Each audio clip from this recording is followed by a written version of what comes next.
Hello friend, Ishqbaaz के आने वाले एपिसोड के अपडेट आपके लिए लेकर आए। एपिसोड जो शुरू था, किन्नर ने ओबराय को सचेत किया। तेज ने किन्नर को धक्का दे दिया। शिवाय किन्नर जो है गुरु धारण करता है। पिंकी कहती है अच्छा हुआ शिवाय तुम आ गए। वो कहती कि ये मेरा बड़ा बेटा है, इस घर का सबसे बड़ा बेटा। सभी बुरी भावनाओं को दूर करो इस घर और मेरे बेटे की रक्षा करो। मैं तेज की ओर से माफी मांगती हूँ। शिवाय बोलता है क्या हो रहा है। तेज का कहना है कि पिंकी पागल हो गई, देखो ये किस तरह के लोगों को यहाँ लाई है। वो खन्ना से उन्हें बाहर निकालने के लिए कहता है। किन्नर गुरु शिवाय का हाथ पकड़ता है और कहते हैं कि अगले दिन तुम पर भारी है, सावधान रहना। जो देखोगे वो होगा नहीं और जो नहीं होगा वो दिखेगा नहीं। आपको संकेत दिखाई देंगे और पहचानना होगा, बस आप ऐसा कर सकते। शिवाय बोलता है कि आप ये क्या कह रहे हो। किन्नर कहता है बुराई जड़ें खोद देगी, वो जाएगी लेकिन नहीं जाएगी। तुम्हारा नाम शिवाय है। पिंकी और सभी लोग बोलते हैं कि आपका क्या मतलब है। तेज कहता है बाहर निकल जाओ। किन्नर पंक्तियां दोहराते और कहते हैं कि सावधान रहे करना उससे बाहर ले जाता है। शिवाय कहता है कि किन्नर क्या कह रहा था। वो किन्नर की बातें दोहराता। सौम्या आती और कहती कि बड़े भैया। शिवाय कहते कि मैं सौम्या को घर वापस ले आया। दादी बोलती कि तुम इस तरह क्यों गए। पिंकी कहती है कि आप प्रियंका की शादी देख सकते हो और जा सकते हैं। शिवाय याद दिलाता है कि सौम्या इस घर की बहू है और वो कहीं भी नहीं जाएगी। और रुद्र के शब्दों को याद करती है और रुद्र को देखती वो कहती है कि शिवाय ने मुझे प्यार, अधिकार और सम्मान दिया, इसलिए मैं मना नहीं कर सकी। मुझे यहाँ नहीं रहना चाहिए क्योंकि रुद्र सोचता है कि मैं सभी प्रॉब्लम का कारण हूँ। मुझे दोषी महसूस हुआ, इसलिए मैं यहाँ से चली गई। शिवाय कहता है रुद्र ने ऐसा कहा। आप दोषी नहीं है, आपकी गलती नहीं थी। रुद्र को आपसे माफी मांगनी होगी। रुद्र कहता है मैंने जो कुछ भी कहा वो गुस्से में था, मुझे दुख है। शिवाय याद दिलाता है कि सौम्या परिवार का हिस्सा है। आप दोनों को फैसला करना होगा जब तक सौम्या सम्मान और अधिकार के साथ यहाँ रहेगी। अगर रुद्र मूर्खता करता है तो सौम्या को घर छोड़ने की जरूरत नहीं है, वो बड़े भाई के साथ रहेगी। दादी कहती है कि हम खाना खाएंगे। मेरा पूरा परिवार लंबे टाइम के बाद एक साथ मिला है। इधर प्रियंका को चक्कर आ जाते। पिंकी उसे पकड़ कर बैठाती है। प्रियंका कहती है मैं ठीक हूँ। पिंकी कहती है कि तुम्हें चक्कर आ गए, मुझे लगता है कि तुम्हें बुरी नजर लग गई, तुम बहुत सुंदर हो। प्रियंका कहती नहीं, मैं बस थक गई हूँ। पिंकी कहती है मुझे डॉक्टर को बुलाने दो। वो शक्ति से डॉक्टर को बुलाने के लिए कहती है। प्रियंका कहती है कि नहीं मैं ठीक हूँ। प्रियंका का कहना है ऐसा कुछ नहीं है। शक्ति कहता है टेंशन मत करो, डॉक्टर को बुलाते। प्रियंका सोचती है अगर डॉक्टर आएगा तो सबको पता चल जाएगा कि मैं प्रेग्नेंट हूँ। अनिका शिवाय से बोलती कि क्या तुम मुझसे नाराज हो। वो बोलते हैं कि तुम मुझसे बात करो।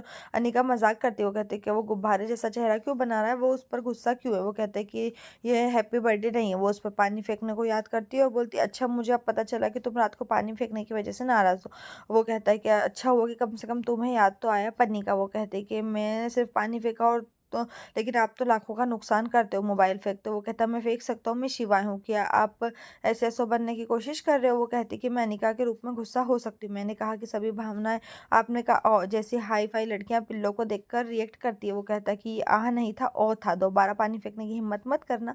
वो कहती है कि शुक्र मनाओ मैंने तुम्हें पुल में नहीं फेंका। वो सच में बोलता है क्या मुझे माफी की उम्मीद है। वो कहती है ठीक है मैं कहूंगी। वो कहता है चलो कहो। वो कहती है मैंने कल तुम पर पानी फेंका था, मैं बहुत। वो बोलता है क्या तुम गंभीर हो, तुम सॉरी नहीं कह सकती, तुम मेरे जैसे बन रहे हो। वो कहते हैं ऐसा नहीं है। वो कहता है कि मैं इसे देख सकता हूँ, आप सॉरी नहीं कह पा रहे और दो शिवाइयाँ नहीं रहते। मेरी अच्छी आदतों की नकल करे जैसे जल्दी उठना। वो प्रतिक्रिया करती है और कहती है कि आप सही है, मैं आपके जैसे बन रही हूँ। मैंने ब्लैक कॉफी पीना शुरू कर दिया। वो सचमुच बोलता है। वो कहते हैं कि वो भी बिना चीनी की। वो सिर हिलाती है। शिवाय जो उसे बिना चेहरा बनाए कॉफी पीने के लिए कहता है। वो पुराने पल को याद करता है और अपने कपड़े बचाने के लिए दूर चला जाता है। अनिका मुस्कुराती है और कॉफी पीती है। कामिनी जो है इधर शक्ति को रोकती है और कहती है कि डॉक्टर को बुलाने की ज़रूरत नहीं है। पिंकी कहती है कि आपने सास ड्रामा शुरू कर दिया। कामिनी कहती है कि मैं प्रियंका को चेक करूंगी। पिंकी बोलती है कि आपने मेडिकल की पढ़ाई की है। कामिनी का कहना है कि मेरे पास अनुभव है और शक्ति के साथ फ्लर्ट करती है। हु लाला लाला सॉन्ग जो है प्ले होता है। पिंकी का कहना है कि मजाक करने का टाइम और कुछ होगा। प्रियंका अस्वस्थ है। कामिनी ने प्रियंका को चेक किया। कामिनी प्रियंका का हाथ पकड़ती है और कहती है मैं उसे देखकर ही समझ गई थी कि प्रियंका को क्या हुआ है। प्रियंका जो है टेंशन में। कामिनी कहती है कि मेरा मतलब है कि उसका बीपी कम है, नींबू पानी में नमक मिलाकर इसे दो, ये ठीक हो जाएगी। पिंकी कहती है मैं कोशिश करती हूँ और चली जाती है। शक्ति फोन लेता और चला जाता है। कामिनी प्रियंका से बोलती है कि इस हालत में उसको उसका ख्याल रखना चाहिए, अगर तुम गिरोगे और लड़खड़ाओगे तो शादी से पहले सभी को पता चल जाएगा कि। प्रियंका बोलती कि आपको पता है। कामिनी कहती मैं सब कुछ जानती हूँ, मेरा बेटा कुछ भी नहीं छिपाता। वो शादी को लेकर उलझन में है। मैंने उसे शादी के लिए मना लिया क्योंकि मैं चाहती हूँ कि तुम मेरे घर की बहू बनो, बस हमारे घर आओ, हम तुम्हारा अच्छे से स्वागत करेंगे। प्रियंका को टेंशन होती है। शिवाय जो है इधर बहुत प्रभावशाली कहता है। अनिका ने अपना चेहरा पहला और नाटक करने लगती है। उसका कहना है कि आप इसे गलत संदर्भ में इस्तेमाल कर रहे हैं। वो कहते हैं कि मैं समझना नहीं चाहती। शिवाय उसका हाथ पकड़ता है। शिवाय का कहना है कि जब हमें कुछ व्यक्त करना होता है तो हमें कई भावनाओं के लिए एक शब्द नहीं मिलता, हमें उसके लिए ओ कहना पड़ता है। इसमें कई भावनाएं, उत्साह, आश्चर्य, बहुत सारी भावनाएं होती है। आपने जो आपसे कहा वो मुझे अच्छा लगा, दिल को छू गया, मैं बहुत खुश हुआ और सही शब्द नहीं मिले। ऐसे समय में इंसान ओ और मैंने कहा ओ। मनिका मुस्कुराती है। वो अपना गाल पकड़ती है और नाटक करने लगती है और ओ करके एक्टिंग करती है। शिवाय वापस पीछे से आता है और कहता है ओ नहीं ओ, और सही करता है और चला जाता है। यहीं पर जो ये एपिसोड खत्म। इस तरह के एपिसोड पाने के लिए चैनल को सब्सक्राइब करें, साथ में बेल भी प्रेस करें।